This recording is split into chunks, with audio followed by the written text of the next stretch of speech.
انسانیت د چوکاټ نه بالکل استوي. څوک راغلي رومیان نو هغوی ښځې په سر خېجولې وي او هغې په ځان باندې حاکمې ګرځولې وي، او څوک راغلي و عرب نو هغوی د اسلام نه د انسانیت نه استوي، ژوندی حلالولې او ژوندی ښخولې. وإذا الموءودة سئلت. اسلام راغی نو هغه ورله درمیانه حقوق ورکړل. اوس هم زموږ په پښتنو کې چې واده نو اول سړي ډوډۍ وخوري، سړو له ډوډۍ ورکوي، نو ښځو له رستو ورکوي، نو ښځو سره بیا ماشومان ومي بچي ومي، نو هغوی بچي هم مړوي او ځان هم مړوي. ادې خوا سړی ډوډۍ خوړلي، شپه که ناوخته ده، شپه ناوخته ده چې ځو، نو هغه غریب اوږې پاتې شي. دا نه وایي چې دی سره بچي هم دي، دی به بچي هم مړی یا ځان به هم مړی، یا دواړو له یو ځای ورکه یا هغوی له مخکې ورکه، هغوی خو بچي هم مړی که نه. نو د هغې د وجې په ښځو کې احساس کمتري پیدا شوه.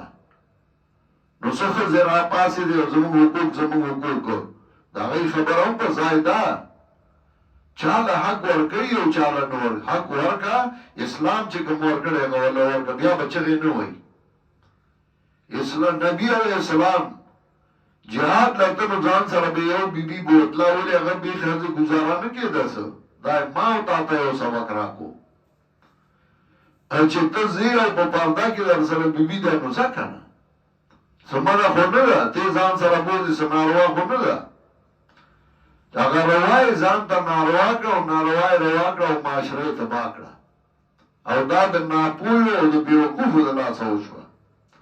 چلی دی ته تیار کړل. نن د ښځو ډې ده، ښځو ډې صحیح، خو د دې وجې نه یې شروع کړل چې زمونږ ناپوهي وه، که موږ هغه صحیح لاره ښودلې وې.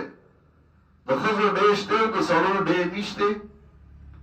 او د ومن ډې ده نن 8 تاریخ باندې، او د مین ډې نشته، د سړو ډې نشته.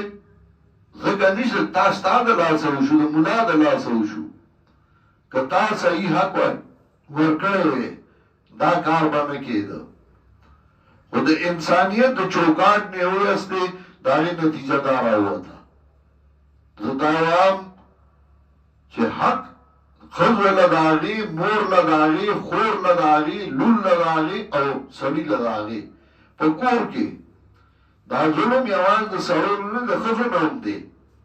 په کور کې چې هلکي او جینۍ، مشره خور او کشر ورور وي، نو مور چې ډوډۍ دغه کي په هغې کې غوښه وي، نو اول ترې نه هغه پوټې راوالي غوښه، هلکه دا ته وخوره، جینۍ ته پخ کړی هاخوا کې شوروا وایي دا ته وخوره. ولې د هغې حق نه دی چې څنګه دله ورکړې نو هغه له هم هغسې ورکړه. جایداد کې د سړي 2 حصې دي او د ښځې یوه ده، ځکه هغې له هاخوا د خاوند نه پوره کړې ده، هغه هغې والله سر ته رسول برابر کړې ده والله حصه. نو چې کومه حصه الله ورکړې ده هغسې والله ورکړه. د سړو په نوم جایداد شته، د ښځو په نوم نشته. ولې؟ هغه انسانان نه دي؟ د پلار په جایداد کې چې د زوی حصه شته، د لور ولې نشته؟ موږ ځمکه تقسیمول، اول هم خویندو له ورکړه، هله ورونو واغسته، ورکه ورله حصه. که هغې بیا تا له درکوي، در دي کې که نه درکوي، نه دي درکوي، که ځان لې خرڅوي او که ځان لې خوري، خو ته خو ورله حق ورکه که نه. جینۍ به پیدا شي، ماشومه به وي، او زر به ورته یا کمیس واچوي یا ګوته واچوي، دا د فلاني ده، نو د هلک په نوم به یې کي. نو چې جینۍ لویه شي نو به هوښیاره، قابله، ښایسته وي، او هلک به چرسي او بنګي، لوفر، لفنګ به وي، خو دا د ده په نوم وه، دا به بل چا له نه ورکوي. نو بیا به مرګونه کوي. جینۍ وایي زه خو ته نه وادېږم، لوفر دی، بنګي دی، چرسي دی، نو څه دی په نوم کې؟ چې کله بالغه شوه، لویه شوه، نو بیا وګوره که د هغې مناسب ځای نو ورکړه او که نوم یې ورکړو، نو دی به پې نوم کېږدي دا د پلاني ده او دا د پلاني ده. د هغې د وجې دا معاشره تباه شوه او دا بل څوک نشي سمولی دا به موږ او تاسو سمو انشاءالله دې کې تحریک وچلوي دا به موږ او تاسو او موږ به په ځان کله کله زه یو خبره وکړم زه کمکل نیم ګورې او نه زه داسې چې زه نه پوهېږم یو خبره کوم ما ور تللي نو هغه خبره کوم خو زه کله د ټوکې په دغه وکړم کله د ګپ په دغه وکړم ځکه زموږ په دې درس کې خو سړي هم دي او ښځې هم دي که نه نو یوازې د سړیو اصلاح خو نه د ښځو هم اصلاح ده نو چې زه وایم خیرنه خیچنه یې د ګوجلې موږی نو دا خو د ښځو ته سبق ښیمه چې ستاسو خاوندان دي هغه خاوندان د ځان نه مه متنفر کوي نو زه یو سبق نو زه خو خبره داسې کوم چې ما ته پته وي چې زما خبره څوک اوري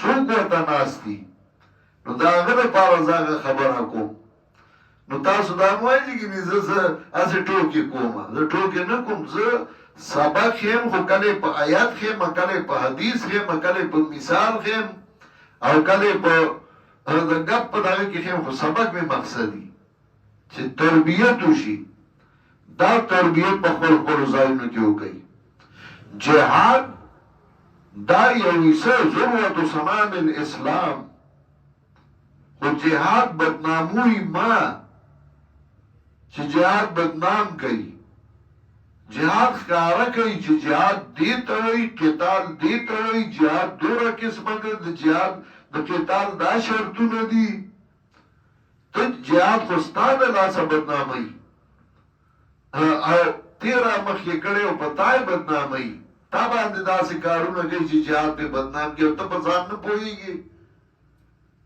خو سړی چاته وایي لکه د غل د مور د کندو شاته جاړو نو ویلی شو چې وایو نو بیا په موږ فتوا کوي نو د جهاد هغه جهاد علامه اقبال ځکه وایي وہی فضائی بدر پیدا کر فرشتے تیری نصرت کو اتر سکتے ہیں گردوں سے قطار اندر قطارت بھی دا بدر آگا فضا پیدا کا فرشتے بستا امداد لقطار در قطار راجی دا مسلمانانو چه دولت ذرا فوجی نو اگا بچار شکست نفوری اور دا مسلمانانو پا لگونو فوجی په بنگال کې دیو والی شي په دغه کې دیو والی شي ولې چې یعنی مدد پکې ویلی شي او ناره حیدري پکې لګي نو هغوی به څه فتح ومومي چې ولې عقیده سمه نه وي بیا عمل سم نه وي بیا کردار سم نه وي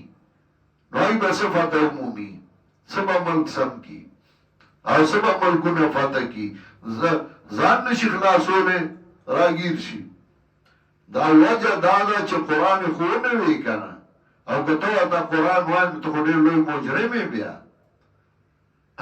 ته بیا لوی ستا نه زیات مجرم بیا بل نشته عبدالله بن